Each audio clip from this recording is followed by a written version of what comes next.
RCF.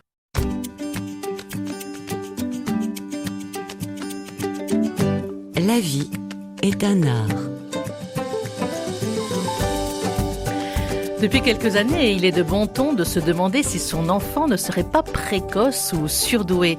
Pourtant, seuls 2% de la population le serait. Mais qu'est-ce que précisément la surdouance ? Est-ce vraiment un cadeau ou plutôt un fardeau ? Monique de Kermadec, bonjour. Bonjour.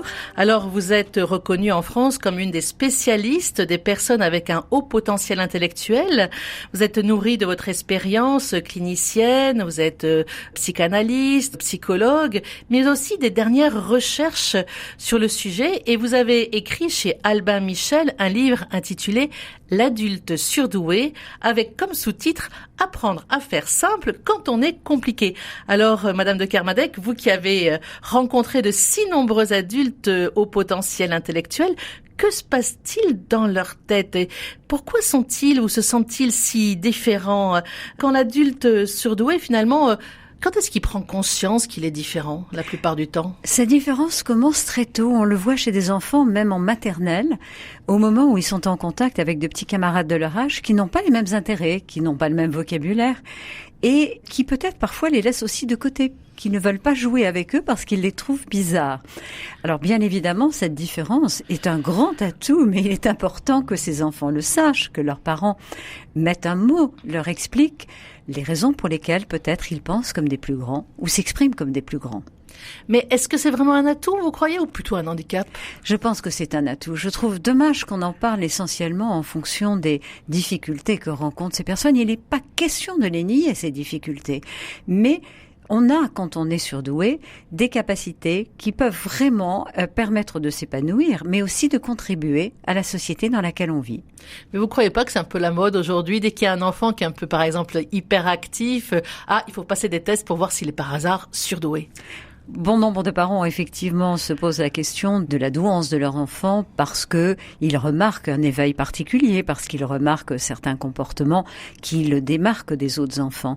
Si la question se pose, je dirais, parlez-en d'abord à votre pédiatre, parlez-en à un enseignant et n'hésitez pas à en parler à un spécialiste. Car on ne doit pas, je dirais, négliger parfois certains problèmes en pensant que tout cela est dû à une douance que l'on n'aurait pas diagnostiquée. Mieux vaut être au clair sur ce qui est en jeu pour l'enfant. Aujourd'hui, en France, très souvent, les enfants, quand on sent justement qu'il y a une petite différence, on peut leur faire passer des tests. Mais il y a quelques années avant, c'était quand même moins connu. Donc, il y a peut-être aussi des adultes qui sont surdoués, qui ne savent pas qu'ils sont surdoués. Effectivement, vous avez raison. Et je vois parfois des adultes qui disent « Mais mes parents auraient dû faire quelque chose, auraient dû m'en parler. » Mais il y a 40 ans en France, on ne parlait pas d'enfants précoces. Donc, les parents n'étaient pas informés, ne savaient pas qu'il existait des tests. Aujourd'hui, nous avons, je dirais, des informations, nous avons des possibilités qui n'existaient pas. On parle de douance en France, en fait d'enfants précoces, depuis la moitié des années 90 à peu près. La marche du siècle de Cavada a été une grande étape dans la découverte de la douance des enfants en France. Alors, après avoir lu votre livre, peut-être que certaines personnes aussi qui sont des adultes surdoués doivent se dire « Mais tiens, si on me l'avait dit plus tôt ». Oui, ils peuvent se le dire. En même temps, je crois qu'il n'est jamais trop tard pour découvrir qu'on possède des atouts. La raison pour laquelle les adultes doutent, c'est que bien souvent, ils pensent que surdoué veut dire une réussite fulgurante dès leur plus jeune âge. Or, ce n'est pas nécessairement le cas. On parle de 2% à peu près de la population qui serait vraiment surdouée, mais qu'est-ce que ça veut dire surdoué ? Comment on voit si on est surdoué ? Alors, il y a différentes choses. Chez l'enfant, par exemple, le parent peut remarquer très tôt des capacités verbales, un vocabulaire, je dirais, riche, des constructions de phrases de grands, alors qu'ils sont même encore tout petits. Pour moi, être surdoué, c'est avant tout et déjà un certain regard sur le monde, un certain rapport au monde.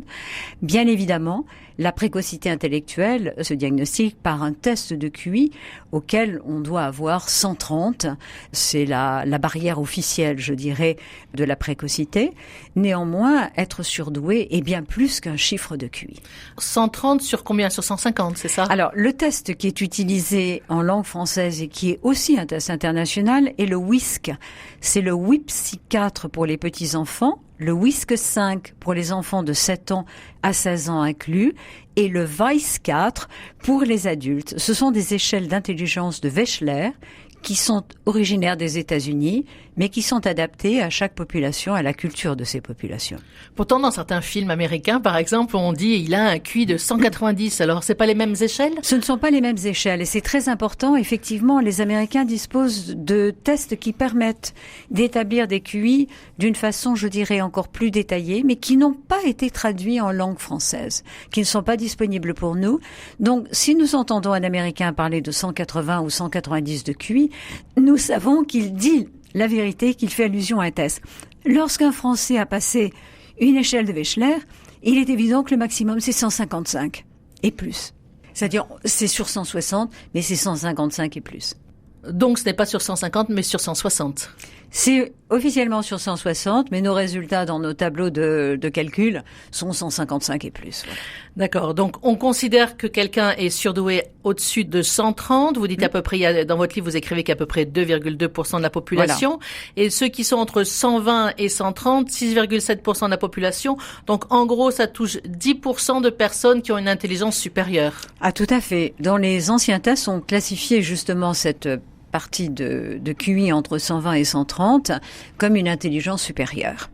On parle d'intelligence, de QI, mais il y a une intelligence, vous parliez de, par exemple, l'élocution facile ou précise, verbale, etc. Mais ça, c'est une intelligence qui est plus aussi cognitive, un esprit de synthèse, une rapidité de compréhension. Mais il n'y a pas que l'intelligence cognitive qui est importante. Ah oui, tout à fait. Vous faites très bien de le souligner parce que un parent ne doit jamais négliger l'intelligence émotionnelle, l'intelligence relationnelle. Et alors, en France, nous laissons totalement de côté l'intelligence pratique. Or, celle-ci est fondamentale, de même bien sûr qu'une intelligence créative et spirituelle. Mais cela est rarement mentionné aujourd'hui, peut-être parce qu'on focalise toute notre attention sur les études.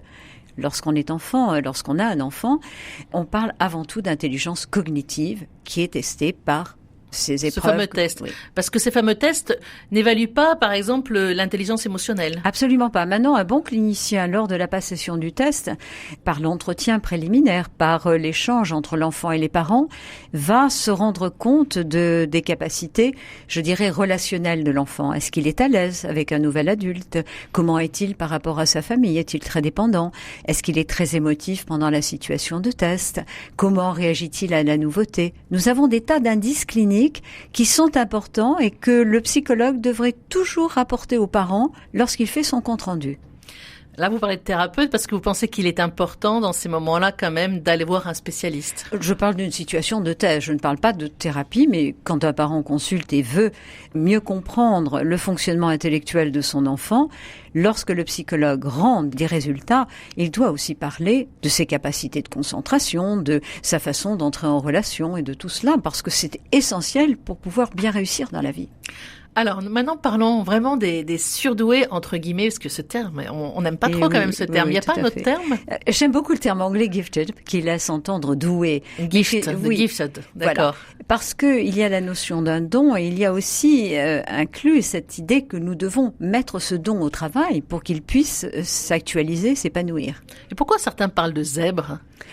C'est un choix que certaines personnes ont fait. Certains sont amusés par ce terme. Personnellement, je l'accepte, mais je ne l'aurais jamais choisi. Et pourquoi il a été choisi, vous savez, un zèbre, c'est pas moi qui l'ai mis à la mode, donc il faudrait demander ceci, je dirais, à la personne qui, à l'origine, a choisi ce terme. Je pense que il permet aussi un certain flou artistique, c'est-à-dire que, après tout, on peut se considérer un zèbre sans nécessairement avoir passé un test et avoir la certitude que l'on est surdoué. D'accord. Donc, en fait, les zèbres, c'est les gens un petit peu, souvent, qui se sentent un petit peu différents, voilà. Atypiques, et qui peuvent se mettre sous ce terme-là. Mais ça n'exclut pas que certaines personnes qui sont surdouées, qui n'ont pas envie d'utiliser le terme surdoué ou qui ne le connaissent pas, vont plus facilement adopter cet autre terme. Et ce terme de surdouant, c'est pas un barbarisme? Je sais que le sur rend le terme très difficile à accepter puisque ça laisse entendre une supériorité. Or, il est essentiel de vraiment comprendre que lorsqu'on parle de précocité pour l'enfant ou de surdouance pour l'adulte, on parle d'une façon d'être, on ne parle pas d'une supériorité. En fait, c'est une intelligence qui est différente. Voilà. Et en quoi elle est différente? Alors, j'ai tendance à toujours regrouper, je dirais, ces caractéristiques nombreuses qu'ont les enfants et les adultes sous 3 entités qui sont d'abord l'intensité. Parce qu'il est vrai qu'enfant ou adulte, le surdoué va ressentir très intensément les choses, va vivre avec une grande sensibilité ces choses, et au point où parfois les autres auront du mal à supporter en disant mais tu es trop pessimiste, trop exigeant. Cette notion de trop est souvent associée à l'intensité du surdoué. Ou trop affectif. Voilà. Et puis, il y a la complexité, parce qu'il est vrai que, alors que quand on pose une question, une personne peut se contenter d'une réponse, même le petit surdoué va tout de suite poser une autre question, parce que ça ouvre d'autres possibilités. Le surdoué a une façon de penser qui peut étonner les autres, par sa rapidité, mais aussi par sa complexité. Et avec un esprit de synthèse souvent aussi, de recul sur les questions. Tout à fait, mais ça nécessite toute une démarche intellectuelle dont il n'a pas conscience quand il est tout petit, mais qui est importante et qui le caractérise. Et puis, il y a l'urgence à agir. Ces surdoués ont des passions. Ils ont, quand ils investissent quelque chose, ils en perdent le boire et le manger, ils sont capables de travailler des heures sans se rendre compte de l'énergie qu'ils dépensent, et plus on grandit, plus on avance en âge, plus on a le sentiment que l'on a une mission à accomplir, que nous sommes sur cette terre avec quelque chose à donner, à contribuer, à rendre aux autres. Et c'est particulièrement ressenti par les surdoués. Alors vous écrivez que en vieillissant, ça s'arrange pas. J'espère que non. Je crois que c'est même un atout supplémentaire, et je suis en train de faire des recherches pour un prochain livre, et je constatais que même au-delà de 80 ans, les surdoués qui ont réussi à investir pleinement certains domaines, je dirais vieillissent mieux et vieillissent plus heureux que les personnes qui n'ont pas eu cette chance. Monique de Kermadec, je vous propose d'écouter maintenant une jeune pas connue, on sait juste son prénom, Tiana, qui sur Internet a mis une vidéo et a créé une chanson avec par derrière une musique de Zazie. Vous savez, la musique Je suis un homme de Zazie. Elle a créé elle-même une chanson pour dire sa souffrance. Je me pose beaucoup trop de questions, la fin du monde et sa création, continuellement en réflexion, mes pensées tournent sous la pression. Pourquoi suis-je née comme ça? Je ne voulais pas, j'ai pas eu le choix. Pourtant, vous me rejetez, vous me jugez et me fuyez.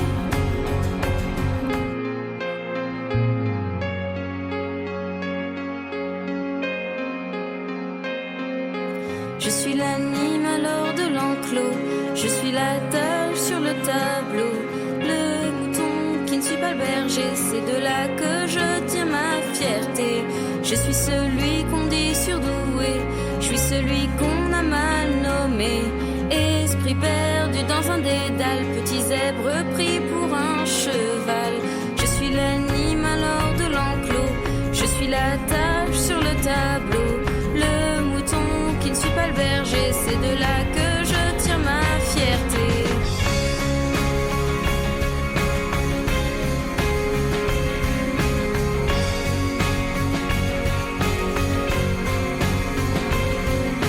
Je suis celui qu'on dit surdoué, je suis celui qu'on a mal nommé, esprit perdu dans un dédale, petit zèbre pris pour un cheval.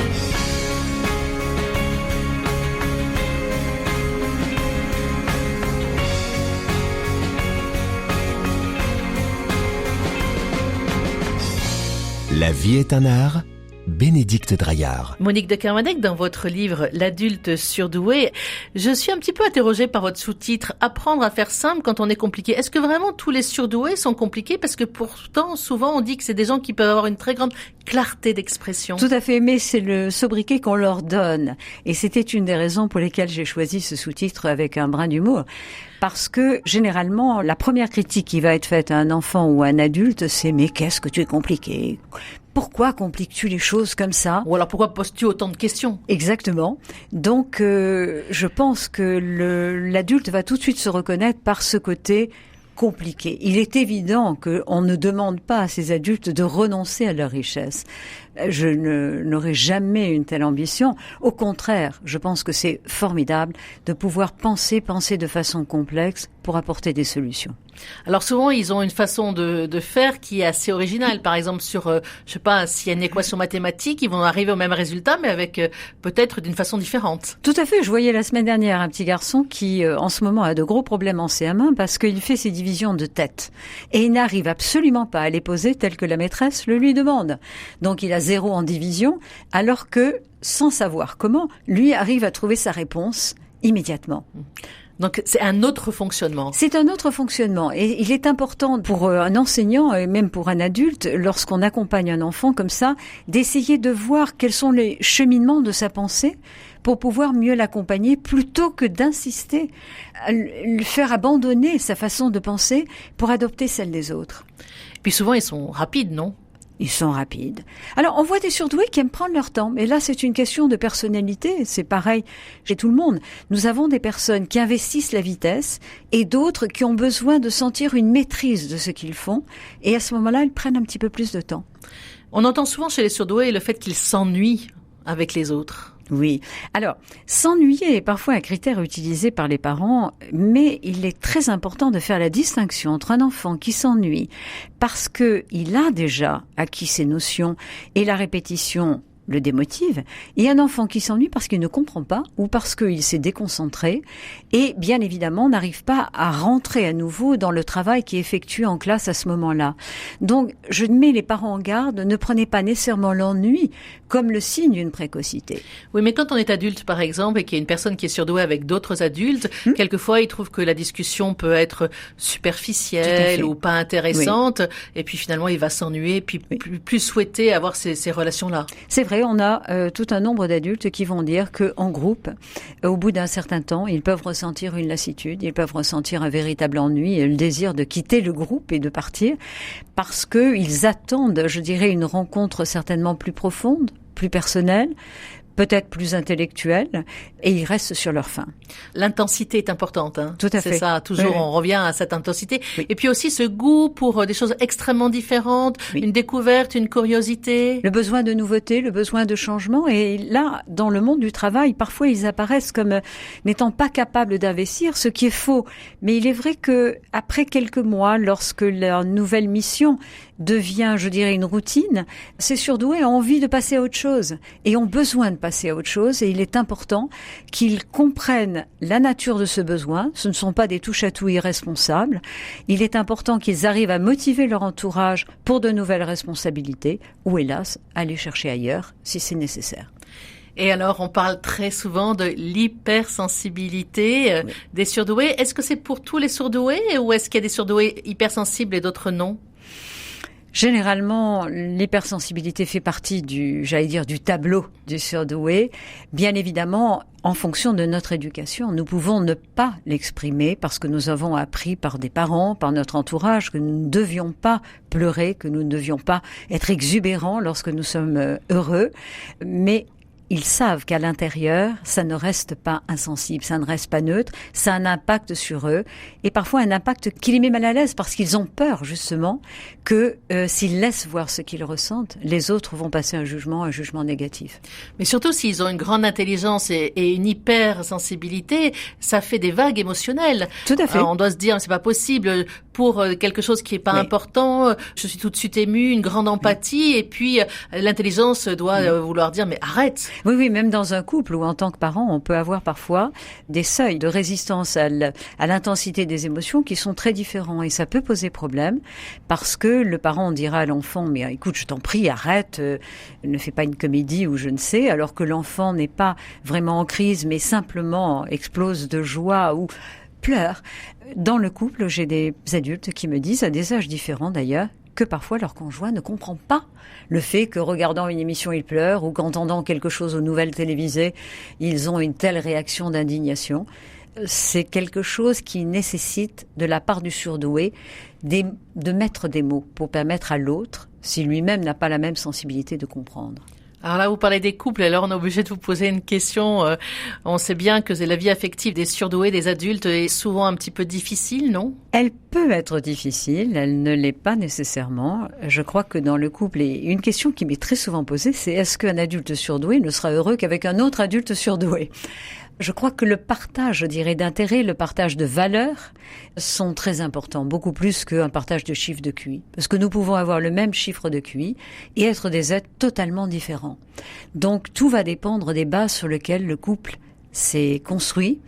Bien évidemment, si arrivé à un certain moment, l'intensité, la sensibilité de l'autre pose problème, à ce moment-là, qu'il cherche une aide pour permettre d'harmoniser leur façon d'être. Mais précisément, quelqu'un qui a cette hyper-émotivité, peut-être qu'une personne qui est plus stable émotionnellement peut aussi l'apaiser? Tout à fait. Nous avons des couples qui sont complémentaires. Je l'entends par des femmes ou des hommes qui insistent sur le fait que leur conjoint est fondamentalement différent et que c'est une possibilité pour eux de pouvoir s'apaiser, de pouvoir prendre du recul, parce qu'ils savent que l'écoute attentive de l'autre va leur permettre de prendre de la distance par rapport aux émotions qu'ils ressentent. Ça, c'est un couple qui marche merveilleusement bien évidemment.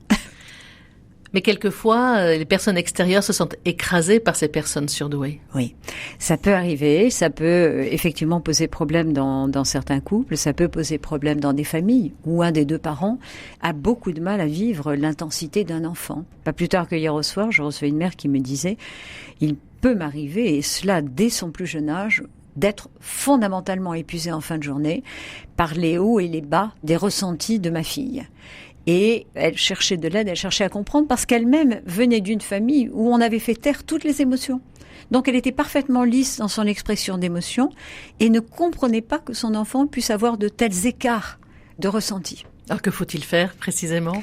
Eh bien, je pense qu'à ce moment-là, l'important c'est d'en parler, c'est d'essayer de comprendre pourquoi nous avons des difficultés, pourquoi l'autre a certaines difficultés et comment nous pouvons aider l'autre à prendre un petit peu de distance par rapport aux émotions. Et ça, c'est la qualité de l'écoute qui va le permettre. L'écoute, la communication avec l'autre, et puis éventuellement, si nécessaire, avec une tierce personne. Alors l'écoute est très importante parce qu'on a tendance à penser que nous allons tout résoudre par la parole.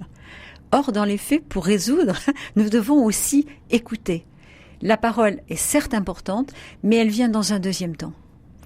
Alors là, nous parlons ensemble donc des adultes surdoués. Et là, dans votre livre, vous mettez quelque chose qui est assez intéressant aussi et original. Vous dites que quelquefois, on pense que ces adultes surdoués qui ont souvent une appétence pour tout ce qui est la transcendance, le spirituel, peuvent aussi peut-être avoir de la télépathie, certaines pensées prémonitoires. Oui, c'est quelque chose qui leur est très difficile à avouer en quelque sorte. J'emploie le mot avouer volontairement parce que quand ils ont vécu cela, ils se sont interdits de le dire, de peur de paraître vraiment fous. Certains mettront même ce mot. Ils ne le disent plus aux autres. Et puis en consultation, s'ils viennent voir un spécialiste pendant un certain temps, un jour, ils aborderont ce sujet en disant « mais j'ai demandé à telle personne proche de ne surtout pas faire telle chose parce que quelque part, je craignais qu'un accident n'arrive et effectivement, cet accident est arrivé. Ou je ne pense pas que les adultes surdoués doivent tous s'établir comme, je dirais, diseurs de bonne aventure ou spécialistes des consultations sur l'avenir. Mais leur sensibilité leur permet de décoder en fonction des indices ce qui risque de se passer. Et ceci est important. Et il ne faut pas qu'ils en aient peur. Mais est-ce pas des connexions neuronales qui se font un peu différemment? Comment ça se passe dans le cerveau? On est en train, justement, avec les neurosciences aujourd'hui, d'essayer de comprendre le fonctionnement du cerveau, la rapidité avec lesquelles les synapses se font. Et on découvre qu'il y a effectivement certaines différences dans le fonctionnement du cerveau des surdoués, qu'ils soient enfants ou adultes, par rapport à une population, je dirais, générale. À nouveau, j'insiste, ça ne veut pas dire que ces êtres sont des êtres supérieurs, ce sont des êtres qui ont leur fonctionnement. Mais là, comment ça se passe? C'est-à-dire que les réseaux se font pas dans le même sens ou sont plus rapides? Alors, c'est un sujet sur lequel on est vraiment en train de travailler et que les neurosciences vont nous aider à mieux comprendre parce que jusqu'à maintenant, nous n'avons vu que les manifestations externe du fonctionnement du cerveau. Et ces études vont nous apprendre beaucoup de choses dans les années à venir. Quoi qu'il en soit, ils ont un esprit souvent de synthèse et ils font des connexions que ne font pas d'autres personnes. C'est ce qu'on voit chez des enfants très jeunes, et bien sûr, ceci reste à l'âge adulte. À partir d'un certain nombre d'informations, une conclusion peut jaillir comme ça, rapidement, sans même que la personne ait conscience du chemin de la pensée. Souvent, ces personnes dites surdouées se sentent en décalage, non, avec les autres? Elles se sentent en décalage, mais ce qui est important, c'est d'abord, elles connaissent leur douance pour pouvoir aussi comprendre que l'autre est différent. Parce que ce qui pose problème, c'est que très souvent, nous avons tendance à penser que l'autre est comme nous. Et les difficultés dans les relations vont commencer dès ce moment-là, parce que l'autre n'aura pas la même capacité peut-être de réflexion, l'autre n'aura pas la même intensité émotionnelle. Savoir que nous sommes différents peut permettre de mieux gérer la relation avec l'autre et d'être plus attentif à l'autre.